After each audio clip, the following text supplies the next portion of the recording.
Адам етін жеген 532 сериалындағы маньяктардың шынайы өмірдегі бейнесі қандай? Соңғы уақытта ел аузында жүрген 90-шы жылдардағы адам өлтірушілер жайлы түсірілген 532 веб-сериалы миллиондаған қаралым жинауда.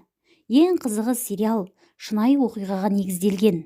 Әрбір сериалдағы маньяктар шынайы өмірде болған адамдар. Олар кімдер? Веб-сериалдың бірінші сериясында маньяк таксистердің оқиғасы бейнеленеді. Вокзалдан үйіне қайтпақ болған алыста тұратын қыздарды арзан бағада үйге жеткіземін деп алдаған таксист жоспар бойынша жолаушы қызды алдыңғы орындыққа отырғызып алады. Жолай кездескен сыбайлас жігітті жолаушы деп алдап артқы орындыққа отырғызады. Сыбайласы артқы орындықта отырып, темір сыммен қызды қылқындырып өлтіріп, кейіннен зорлап өртеп жібереді. Бірінші бөлімде көрсетілген оқиға шын өмірде 2011-2012 жылдары арасында Шымкент қаласында орын алған. Қорқынышты оқиғада қылмыскер сыныптастарын зорлаған, артынша өлтірген. Өмірдегі есімі Болатбай Бердалиев, ал жолдан отырған сыбайласының есімі Абдусейіт Орманов.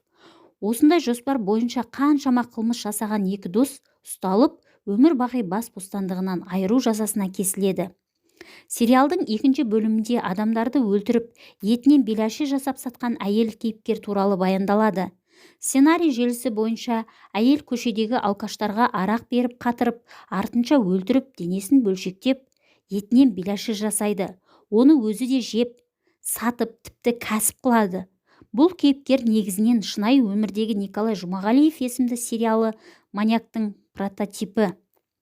Николай өзінің алғашқы құрбанын қалай өлтірді? 1979 жылы қаңтар айында Ұзынағаш Майбұлақ тас жолында Жұмағалиев жалғыз жүріп бара жатқан қызды көріп қалады. Жас жігіт қызды артынан қуып жетіп, кеуде тұсына пышақ сұғып, боталардың арасына сүйреп апарған. Қызды жерге құлатқан Жұмағалиев пышақты оның тамағына тіліп, қанын іше бастаған. Маньякты бұл әрекетке оның оккультизмге деген құмарлығы итермеледі. Ол өзінің оқыған кітаптарының бірінде адамды тамағынан кесу арқылы жанының денеден қалай шығатынын көруге болатынын оқыған. Сонымен қатар Жұмағалиев кітаптардан құрбанының қанын ішу арқылы адам көріпкелдік қабілетке ие болатыны жайында оқып білген.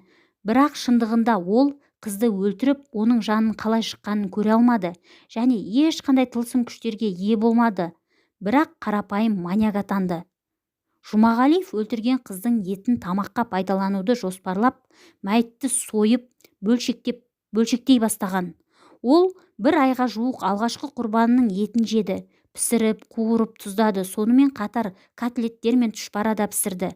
Жұмағалиев дене қалдықтарын пұтқа табынушылық рәсімдері үшін пайдаланды. Құрбанның қалдық денесін кездейсоқ өтіп бара жатқандар 25 қаңтарда Фабричный ауылы маңындағы қоқыс тастайтын жерден тауып алған. 4-ші сериалдағы жалғыз аяқты шалдың оқиғасы да өмірден алынған. Оның шын өмірдегі есімі Александр Дудник, ал бұл оқиға шынайы өмірде де дәл сериалдағыдай болды. Вишневка ауылы 1993 жыл. Сол жылдары осы ауыл аймақтарында қатынау көліктері аз болатын. Наталья есімді жас ару өз ауылына анасына картоп қазуға көмектесуге бармақшы болады. Алайда ақ ниетті ару қыз үйіне анасына жете алмады. Қыздың денесін бір айдан соң ауыл маңындағы орманнан мал бағушылар тауып алады. Санаулы күндерден соң осы ауданнан тағы бір әйелдің жоғалғаны туралы дерек келіп түседі. 3 баланың анасы болған әйелдің жоғалғаны туралы іс аяқталмаған күйі көктемге дейін қалады. Кейіннен 1994 жылдың маусым айында тағы бір әйел жоғалып кетеді. Бұл жолғы іске тәжірибелі полицейлер мен журналистер де жұмылдырылды. Анықталған фактілер бойынша әйел жолға шыққан күні жолдан жүріп өткен жүргізуші алыстан бір қараны байқағанын баяндаған.